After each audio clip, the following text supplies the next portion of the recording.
এবার ইরানের বিরুদ্ধে যুদ্ধ চাপিয়ে না দিতে উত্তাল যুক্তরাষ্ট্র। এ লড়াইয়ে যুক্তরাষ্ট্রকে না জড়াতে নিউ ইয়র্ক এবং হোয়াইট হাউসের বাইরে বিক্ষোভে ফেটে পড়েন আন্দোলনকারীরা।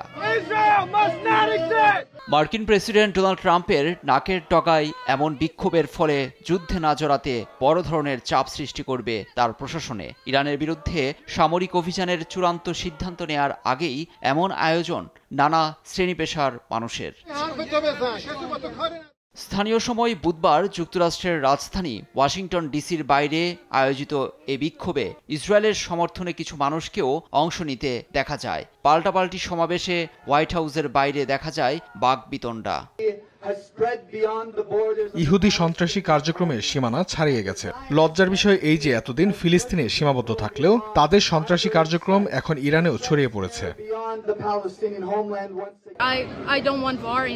আমি শান্তি চাই। আমি আসলে জানি না তারা কি করতে যাচ্ছে।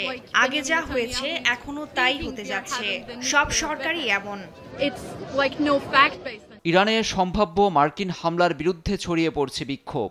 এ আন্দোলনে যোগ দিচ্ছে ডেমোক্রেটরাও। গেল 13 জুন গভীর রাতে ইরানে সামরিক ও পারমাণবিক স্থাপনায় হামলা শুরু করেছে ইসরায়েল। প্রকাশ্যে সমর্থন দিচ্ছেন ট্রাম্প। ইসরায়েলের হয়ে ইরানের বিরুদ্ধে যুদ্ধে জড়াবেন কিনা এ সিদ্ধান্ত নিতে যাচ্ছেন বলে নিজেই জানিয়েছেন মার্কিন প্রেসিডেন্ট। যুক্তরাষ্ট্রকে নতুন করে দীর্ঘমেয়াদী যুদ্ধে না জড়ানোর বিরোধিতা করে এবার সরব দেশটির সাধারণ মানুষ। লুৎফর কবির, নিউজ ডেস্ক, দেশ টিভি।